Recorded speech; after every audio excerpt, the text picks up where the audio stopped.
Europe is in shock just days before the German federal elections. Recent statements by several officials of the Trump administration suggest Germany, Ukraine, and the European Union are now on their own, as Trump suddenly recites Vladimir Putin's talking points. The war in Ukraine, the economic crisis, and a series of attacks by asylum seekers are unsettling many German voters. Now, the country's most important ally is turning its back. The U.S. is negotiating directly with Russia, bypassing the Europeans. America is no longer a warrant of safety in the region. At the same time, representatives of the Trump administration are interfering in the electoral process by openly endorsing the partially far-right AfD. On To The Point, we ask Trump and Putin, a new alliance to weaken Europe?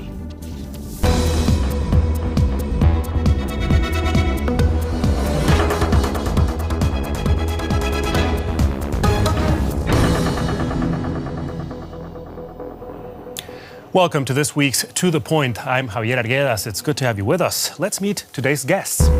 Rachel Tausendfreund is a senior research fellow specialized in transatlantic relations at the German Council on Foreign Relations. Ulrike Herrmann is a business editor at Germany's daily Taz here in Berlin. And John Kampfner is a British author, journalist, and foreign affairs specialist based in Berlin. To all of you, welcome. Thank you for being here and for helping us try to make sense about what's going on these days. Rachel, I'd like to start with you. These last few days have seen, frankly, incredible statements by U.S. officials, especially regarding the war in Ukraine. Is it still clear which side the U.S. is on? For Trump, it seems very unclear which side the U.S. is on. I mean, recently he was tweeting statements that made it seem like the Ukrainians started the war and that Ukraine is a dictatorship and Russia is a democracy. So that seems like a complete reversal of the U.S. position and, in fact, reality. That's not exactly true for everyone in the Trump administration, but when the president is taking on Putin's view of the conflict with Ukraine, that's troubling. And it's especially troubling in the current context. These statements come days ahead of the German federal election. Ulrike, what's at stake for Germany and how does this all play into the campaign?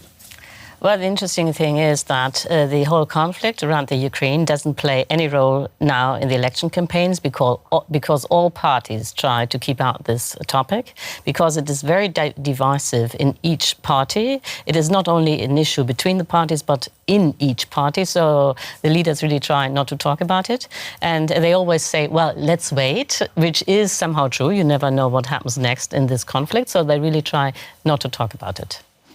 It's difficult not to talk about it because it is so important yes, and so crucial for the security. John, you've described in one of your articles Germany's relation to the U.S. as existential. Why did you say that?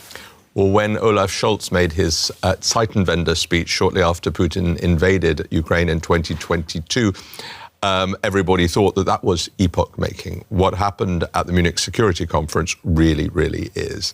In my view, and I feel very confidence in the right word, but I feel sure about it, is that there is no going back. There is absolutely no going back to the warm embrace of the United States as the transatlantic guarantor and Europe, frankly, sitting on its hands. And for all countries, France, UK, and others, it's seismic.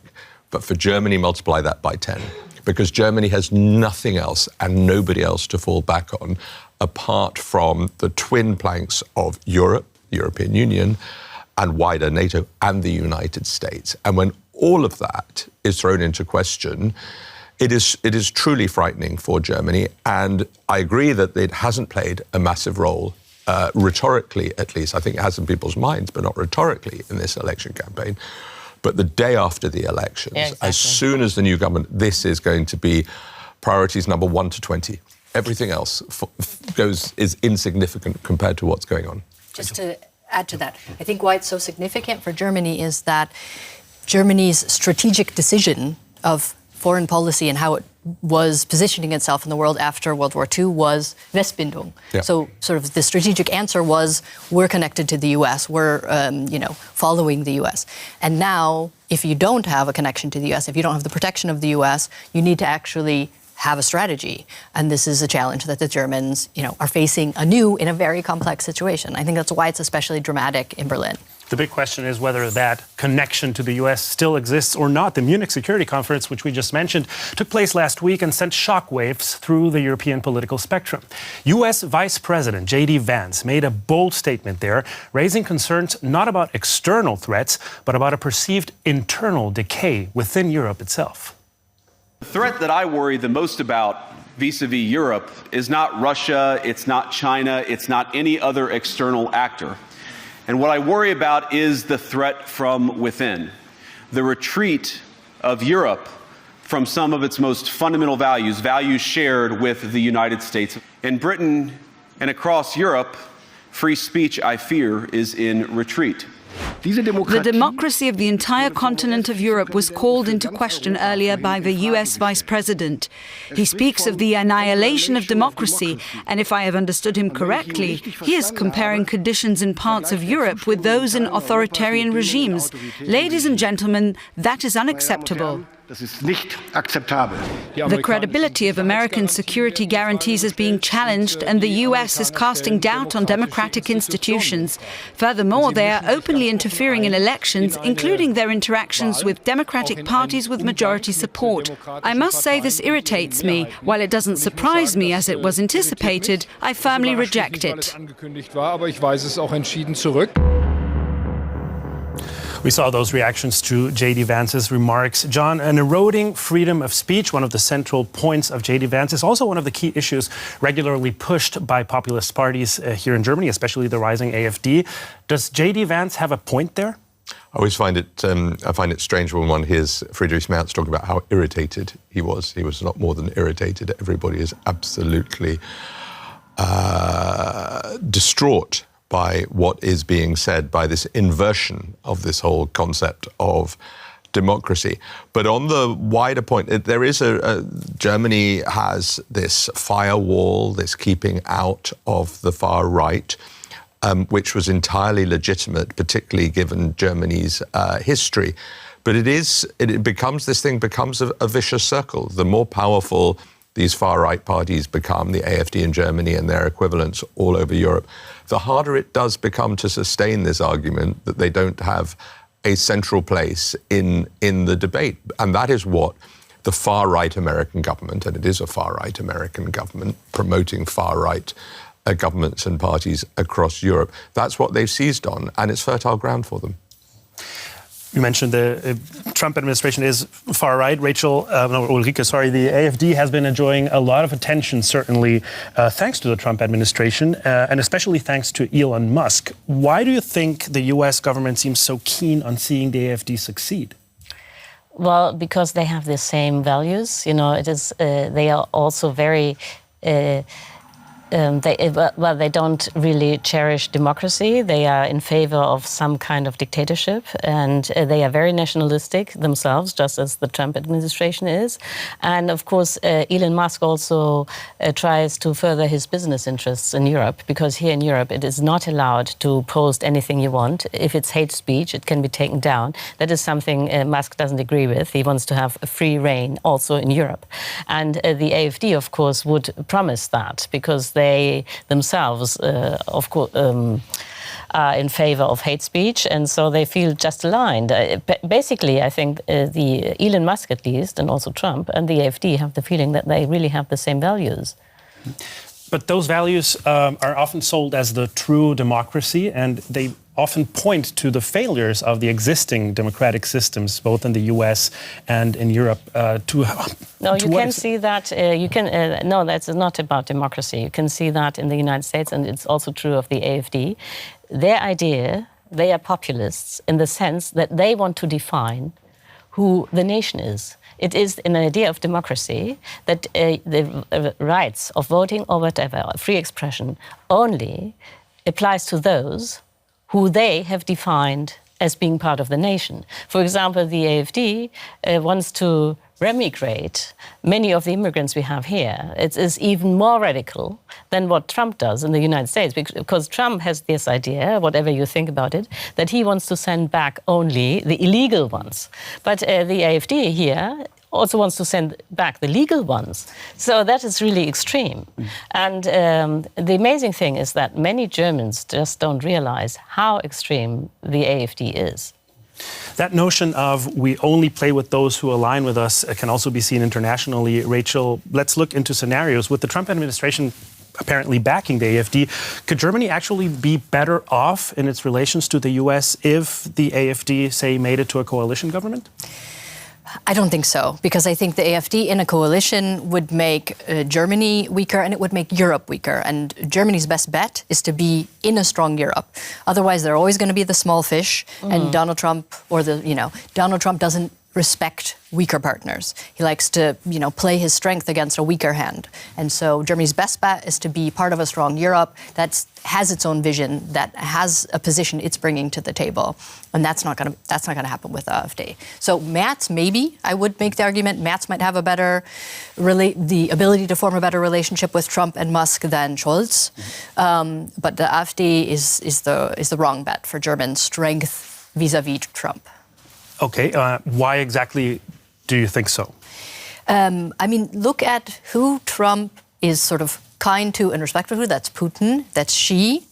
And look who he's harshest with, right? We saw it in Colombia when he threatened tariffs, Panama, Canada. Canada's one is really not serious, and Greenland, right? He likes to pick on the small countries. He sees European weakness and inability as an annoyance in terms of the transatlantic relationship and as an opportunity in terms of pushing the Europeans for what he wants. And I just think, there might be a vibe agreement or a good kind of relationship between some in the AfD and some in the Trump administration, but that's not going to help Germany. Maybe it'll help them align on, an asylum policy globally that's very terrible for asylum seekers. But none of this helps Germany with all of its security challenges with Ukraine and, frankly, with the German economy either. Now, that stance, that unification of positions would also probably relate to the position towards Vladimir Putin. The stance on Russia has drawn many lines within political parties here in Germany, John. Do you think Trump is supporting a less aggressive position or stance towards Putin? I think it's far, far worse than that. Okay. Trump sees Putin as an ally. There's different aspects to this. He is in love with strong men, and the odd strong woman, Giorgia Meloni, is trying to play that part. But Trump would have struck a deal with Kim Jong-un in North Korea, which had something to do with real estate, but it was also, I'm the deal maker. That just went wrong, but he was disappointed not to have been able to achieve that. And he seemed to like this mass murderer. He seemed to enjoy his company in the way that he abhors the company of these sort of douchebag European liberal types. So that's partly a sort of personality thing. I think he believes very much in what Putin used to call sovereign democracy. In other words, authoritarianism given a veneer of democracy through certain things like elections that aren't really elections and that kind of thing. So it's partly ideological as well, and it's self-interest in terms of who he can cut deals with to enrich those people around him in terms of their business interests. Whether Trump, history will only tell this, and Robert Mueller struggled to tell us, whether Putin has something on Trump, we don't know. Will we ever know? We don't know. But he doesn't even need to have anything on Trump. The two are absolutely aligned. And that is especially dangerous considering the security architecture here in Europe. These developments come as Europe is facing its first war in decades. J.D. Vance's remarks at the Munich Security Conference also, again, made it clear that the close transatlantic partnership, crucial for Europe's security, is likely a thing of the past. As President Trump has made abundantly clear, he believes that our European friends must play a bigger role in the future of this continent.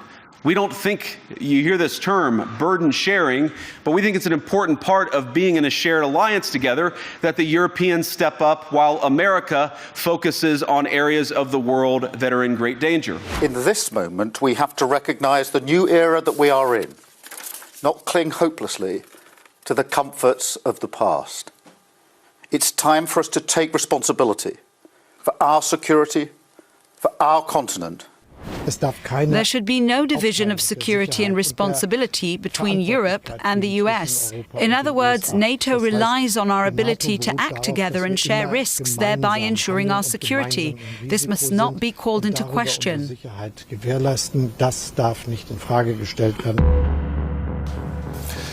Ulrike, there had been so much talk about how Europe needed to prepare for a second Trump presidency. How do you explain there still is a sense of shock and surprise when we hear statements like those? I think everyone is shocked. I think also the Americans partly are shocked. I mean, no one could have expected a president of the United States to blame the Ukrainians for the war and to take over those ideas that Putin always pronounces. So in a way, Trump is even worse than everyone thought. But I think it would be wrong to say that the Europeans aren't prepared.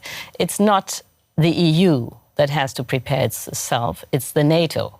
Many Europeans just don't understand that the NATO is something different from the EU, and the main focus will be the NATO, whatever remains of the NATO once the United States withdraws. But you can see, for example, that the Canadians are very interested in taking part in the NATO, and that the Canadians would even be ready to support the Ukraine in order to have this alliance strengthened. So I think it is, you have to somehow distinguish between what is said and what is said behind the closed doors.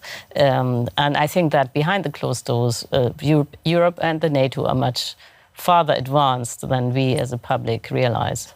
All right, but that preparation requires a whole paradigm shift. At least that's what many experts say. Rachel, what does that paradigm shift entail, and how far are we there? So, I mean, I would say, first of all, why J.D. Vance succeeded in shocking everyone so much, which I think he in fact wanted to do, is that he flipped the script. He came to a national security conference, a transatlantic national security conference, and held a kind of culture war speech with weird, twisted half-truths, right? So that was just strange, as well as being surprising. The actual very limited Ukraine and foreign policy content of a speech was something that everyone would have expected him to say. So I think he covered up the boring traditional part. The other thing is, normally the Munich Security Conference, like if you think back to the 2017 Munich Security Conference, Mike Pence came and gave a very reassuring, like, don't worry, transatlantic partnership is still strong, the Americans are still here for you, speech. And this is sort of the script for all of the Munich Security Conferences, also during the initial Trump term. And this was the first time that there was none of that. There was none of that. There was a frontal attack and also, breaking of norms in terms of democracy. So the whole package was the shocking part. I mean, Ulrike is right that the context of, or the content of Europe needs to do more in Ukraine and for European security, that everyone expected. That said, mentally, the Europeans sort of knew that they had to expect it, but they still haven't made the hard choices. I mean, people have gradually started increasing their defense spending, there's some small initiatives like the Sky Shield initiative, but the shift needs to be not into first gear, but into fifth, and that hasn't yet happened. I mean, there was the meeting Monday, that maybe was the first sign of that.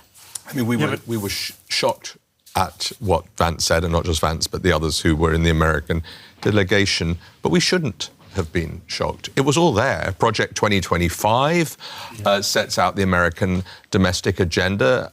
Trump has consistently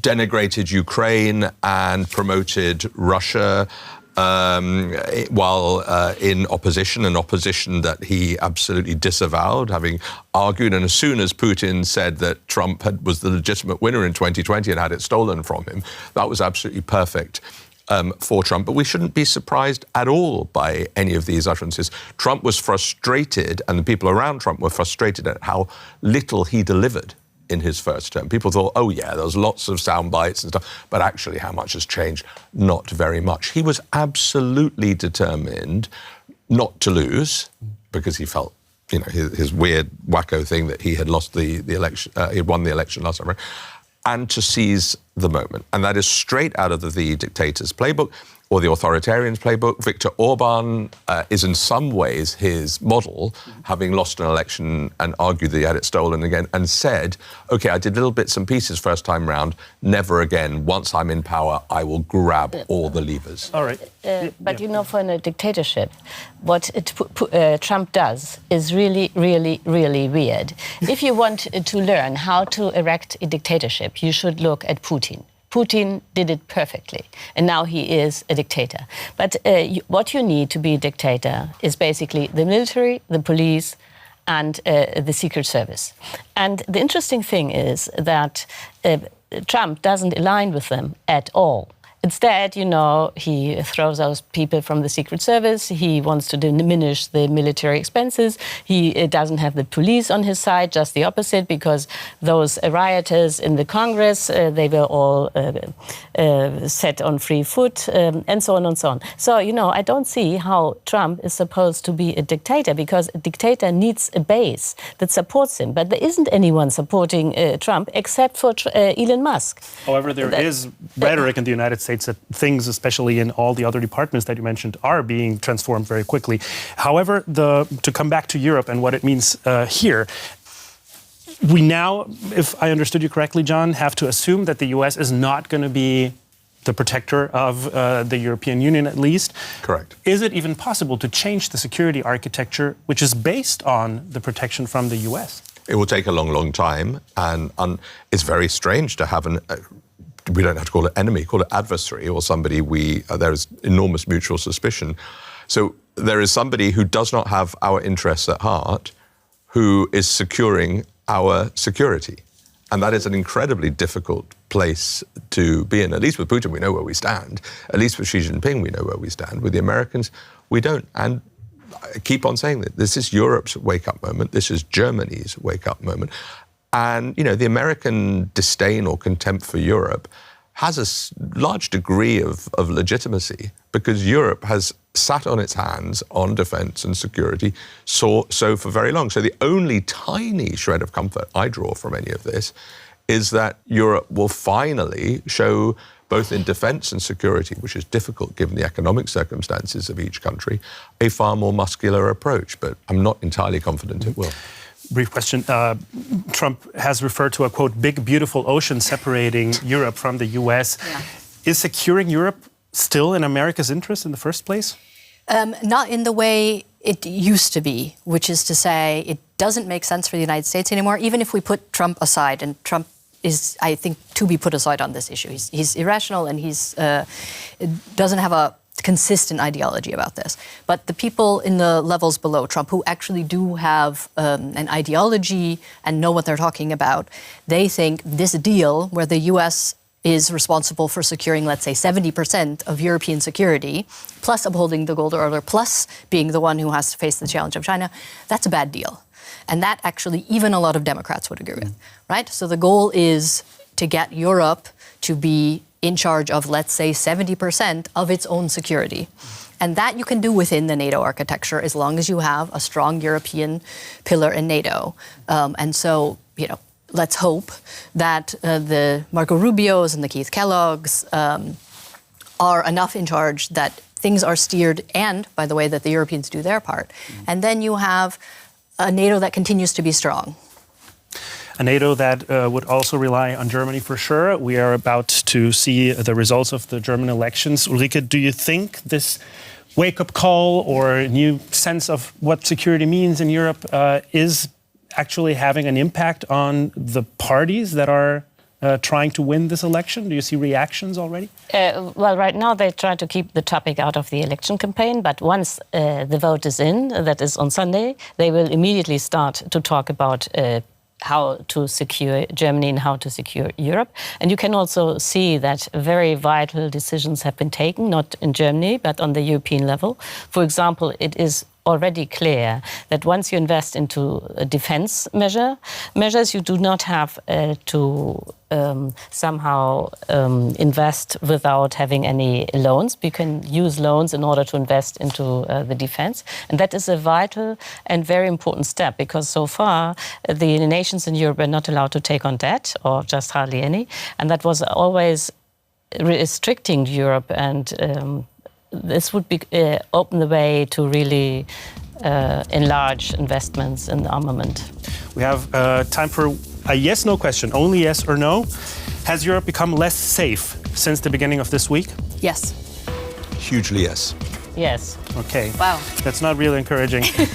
Thank you so much to all three of you for participating today, and of course to you for watching us. Remember, you can always watch our shows on our YouTube channel. Just look for DW News, and remember, we also have a comprehensive election coverage of the elections in Germany right here on DW. Until next time, take care and goodbye.